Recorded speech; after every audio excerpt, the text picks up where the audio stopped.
Muy buenos días con todos ustedes. Para mí es un gusto participar de este sexto Congreso de Jóvenes e Investigadores Mundo Hispánico. Soy el profesor Pedro Soto Canales de la Universidad Católica Sede Sapiense en Lima, Perú. En esta oportunidad me presento a ustedes con el tema Cultura, Educación y Poder en los Andes Centrales, el Horizonte Inca. Muy bien, paso a proyectar las diapositivas y para poder hablar sobre la educación en tiempo de los incas es necesario ubicarnos en el tiempo y el espacio. Iniciemos con el espacio. Nosotros denominamos Andes Centrales a la ubicación que en la ciencia arqueológica refiere al territorio de los países actuales republicanos del Ecuador, Perú, Bolivia, Chile y una parte Colombia. En este territorio se desarrollaron cronológicamente varias sociedades de las cuales nosotros tenemos referencia cronológica con la denominación lítico, neolítico, horizontes e intermedios.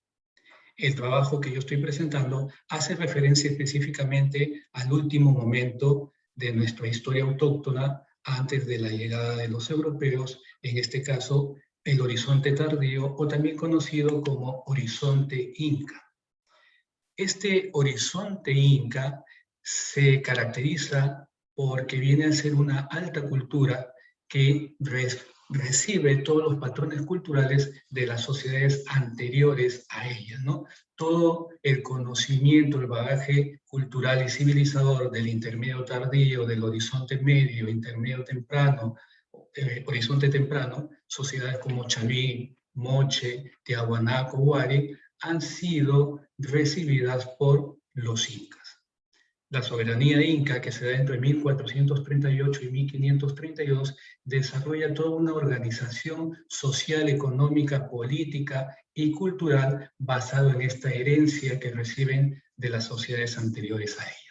Es por eso que si nosotros hablamos de educación, debemos tener en cuenta que dentro de esta educación que se desarrolla en el Tahuantinsuyo, pues hay una influencia de sociedades anteriores. ¿Y cómo era esta educación en el incanato, o también conocido como Tahuantinsuyo en la etapa de su máximo esplendor, que es la etapa imperial? Pues tenemos referencia a los cronistas que han sido recepcionados por personajes como el autor de los comentarios reales, y también aprovecho, vamos a utilizar algunas imágenes de Huamampoma de Ayala, que fue, digamos así, el dibujante de la historia de nuestra cultura incaica, ¿no? La educación en el incanato tiene dos características, o se da de dos maneras. La primera manera es la que nosotros denominamos la informal. Esta educación no es sistemática, no es organizada por el Estado, sino es aquella educación que se recibe en los ayllus, es decir, en las familias, y que se pone en práctica especialmente en el mundo del campo o la marca. La marca viene a ser como la chacra, el lugar donde se desarrollan las actividades especialmente del Hatun Runa o el hombre común, el hombre alto. Muy bien, como ustedes pueden ver en las imágenes, desde muy pequeño los jóvenes o niños comienzan a desarrollar algunas actividades económicas inclusive, ¿no? Como también ya de jóvenes ayudan a los padres en el cultivo. Esta educación se basa específicamente en tener conocimiento de las tecnologías de producción. María Rostorowski, una gran etnohistoriadora, hacía referencia de que esta cultura, esta educación informal era hereditaria, que se pasaba de padres a hijos. Ella ponía el ejemplo, y es válido, de que una comunidad, un ayllu de pescadores, los padres transmitían sus conocimientos a sus hijos, como era, por ejemplo, la sociedad Moche, mucho antes que los incas, ¿no? Como también los alfareros, los ceramistas, pasaban sus técnicas, sus conocimientos a sus hijos. Entonces, digamos de cierta manera, la educación informal era más para subsistencia, era para sobrevivir y también de cierta manera para tributar al Estado de los incas, ¿no? Bien, entonces de aquí viene la segunda parte o la segunda característica o la segunda forma de educación, que era precisamente la educación formal.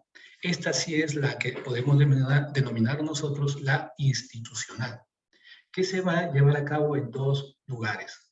Los Agyawasis, que eran varios, Agya, Escogidas, Wasi, Casa de las Escogidas, y el Yachaiwasi, único centro de estudio que existía en el Cusco, capital del imperio. Yachaiwasi, Wasi, Casa, Yachay, saber, conocimiento, sabiduría. Tenemos ahí las imágenes de Huamampoma de Ayala, que nos representa a las Agyas, a las escogidas, en la educación, en la transmisión del conocimiento de tejer, y en el otro lado, en el derecho, tenemos al Quipu Camayot, que era el personaje que podía interpretar los quipus, que era un sistema mnemotécnico para llevar contabilidad y algunos datos, ¿no? Entonces, ya tenemos la idea de la educación informal y la educación formal. Ahora fijémonos en la formal, que es nuestro interés. La educación formal fue especialmente recreada o iniciada por el sexto Inca, conocido como Inca Roca.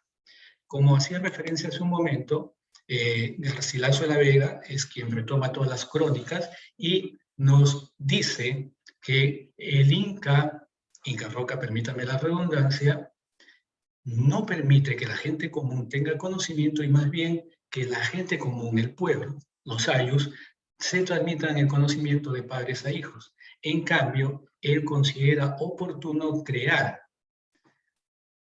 escuelas, se hace referencia a escuelas varias, consideramos que hacía referencia tanto a Ayas como Yachay, ¿no? Ayahuasi o Yachayhuasi, pero al referirse a Mautas ya hace referencia a la educación para varones.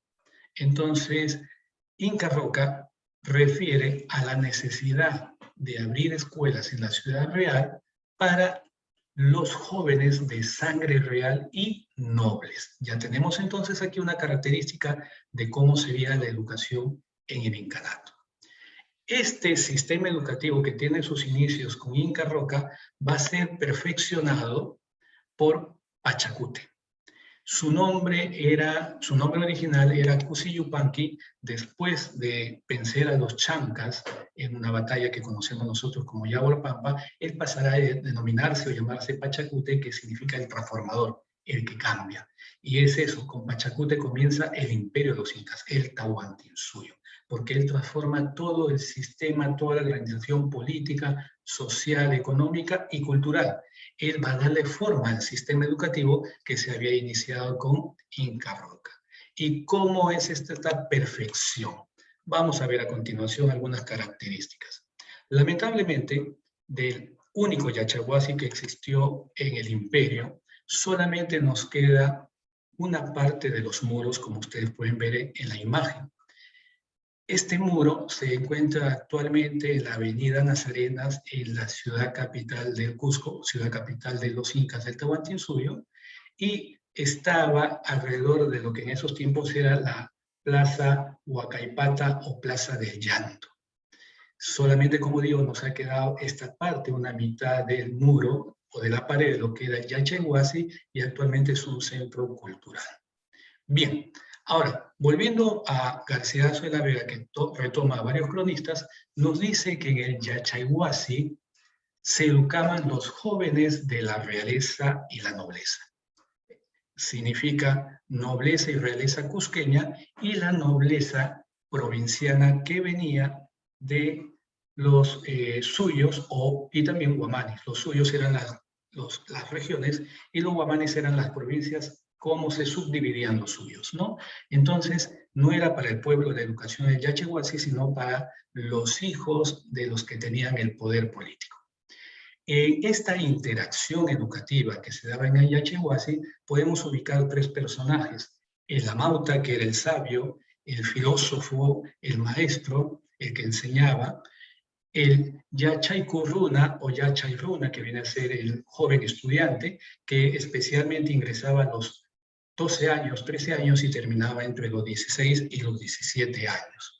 Y el Harabiku o Yarabiku, que era el que recitaba, el poeta, aquel que repetía las enseñanzas de la Mauta para hacerlas resonar en los oídos de los jóvenes Yachaykurruna para recordarles, ¿no?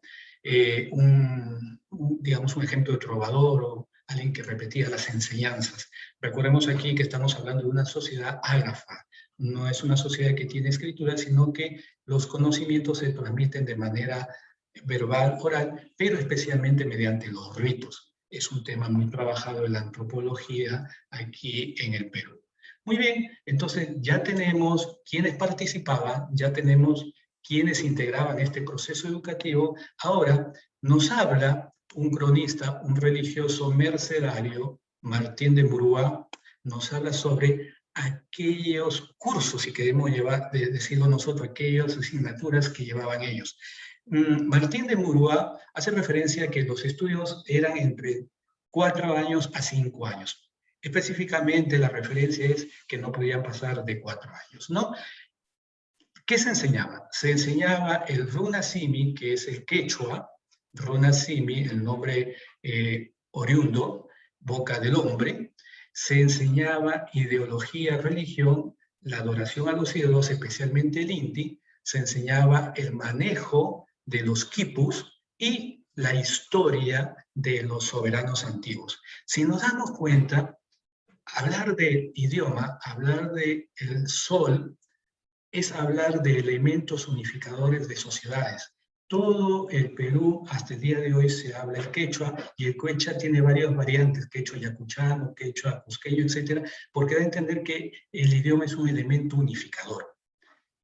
Segundo, el Inti es el dios creado por los incas, porque el dios de todo el mundo era Huiracocha. El Inti es el dios de las conquistas. Entonces estamos hablando de dos elementos que se enseñaban con miras a lo que era el gobierno. El quipú, que era un sistema mnemotécnico para llevar cuentas especialmente administrativas, y las historias como referencia a los valores de los incas antiguos, los incas anteriores, que eran ejemplos para las nuevas generaciones.